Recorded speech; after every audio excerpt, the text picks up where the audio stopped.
Woo!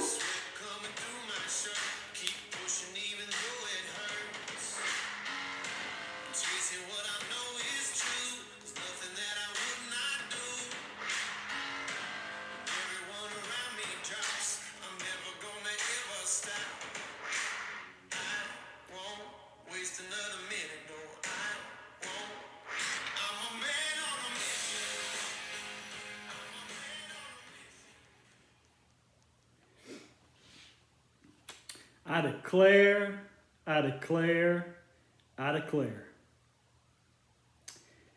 Our children should be safe in school above everything else. When someone in a position of trust harms them, the system must protect the kids first, not the adults.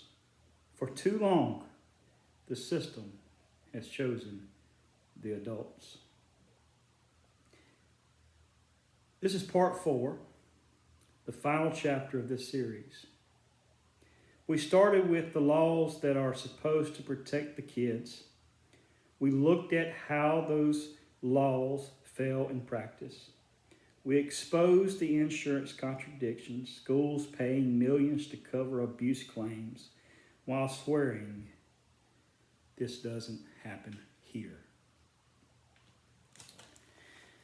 Tonight we finish strong. The quiet resignation playbook that lets suspected abusers walk away, leaving children in danger. Not just in that school, but in the next one, and then in the next one. However, before we dive in, let me start with this. Let me start by giving a shout out to the good teachers. Let me be very clear. Most teachers are good people. Most teachers go into this job because they care about the children. They show up every day, pour their hearts into the classrooms, and do everything they can to keep students safe and learning. I'm not here to attack teachers. I'm here to stand up for the good ones who are doing their best in a system that sometimes makes it hard for them to do the right thing. Some teachers don't fully understand mandatory reporting laws, how fast they have to report, or who to report to, or what counts as reasonable suspicion. Some feel pressure from admins to handle it internally, or worry about getting in trouble. Some just don't know the full process because no one trained them properly. To every teacher who's ever reported something, who's ever spoken up, who's ever put a kid first, even when it was hard, thank you, thank you, thank you. You're the heroes in this story. And this episode is not about you. It's about the system that fails you and the kids you're trying to protect. Now let's talk about the playbook that hurts both good teachers and the kids. When abuse or misconduct is suspected, the school district's first move isn't always calling police or protecting students long term. It's getting the person to resign quickly, quietly, without a trail that follows them. Number 1, suspects sign resignation letters. District gives neutral references or none at all. Number 3, no public record of allegations. Number 4, no flag on teaching license. And finally, number 5, no warning to future employers. They walk free. The case just disappears. In this way, the district avoids headlines, angry parents, enrollment drops, insurance claims, and scrutiny. This is called the Quiet Resignation Playbook, or my favorite, passing the trash. It's been documented for decades. Teachers resign amid allegations, get rehired elsewhere, and abuse again. Coaches move districts with no record of complaint. Staff slip through cracks because no one speaks up. Kids in the next school become the new victims because the last school chose silence over safety. Why does this keep happening?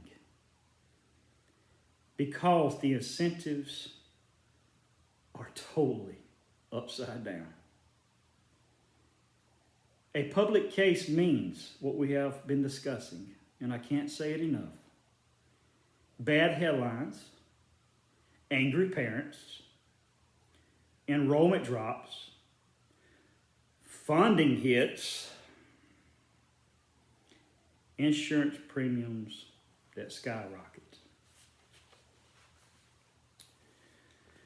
So the system chooses the path of least resistance. Quick resignations, confidentiality clauses, and silence. The cost? Children are left vulnerable. Good teachers left without clear guidance or support.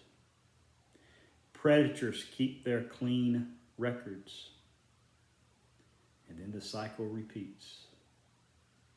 And every time it happens, another kid pays the price for adult choices. The series ends here, but the fight doesn't. I declare kids deserve better than a system that lets predators walk free with a resignation letter. Good teachers deserve better training, clearer guidelines, and real support when they report. We need felony charges for willful delays on reporting. We need automatic flags on license when someone resigns amid allegations. We need mandatory disclosure to future employers. No more passing the trash. Stop passing the trash. This isn't about blame. It's about protection for kids and for good educators who want to do right by them. Schools, oh schools, how many quiet resignations have you seen? Parents, teachers, former students, what's one change you demand to stop this revolving door? One change you demand. Drop your declarations in the comments below. If this series hits home, share it. Because every share is a voice for the kids who cannot speak.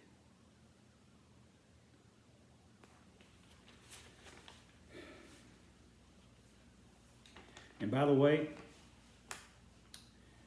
we're not stopping here, as I said. We'll give you a heads up on the next series that starts Thursday night. Why all this state testing. Why all this state testing? Why do kids spend weeks stressing? Why do teachers spend weeks stressing? Why do parents spend weeks stressing over tests that might not even prepare them for real life? Why do schools push so hard when the results can crush the child emotionally? We're going to dig into it. No fluff. Just straight talk. So, you know what to do. Share, like, comment. Please, we're the voice for the kids. We're going to stand up for the kids. We're going to protect our kids in these school districts. This is GZG coming to you. Like always, be safe. Be safe. And please have a good evening.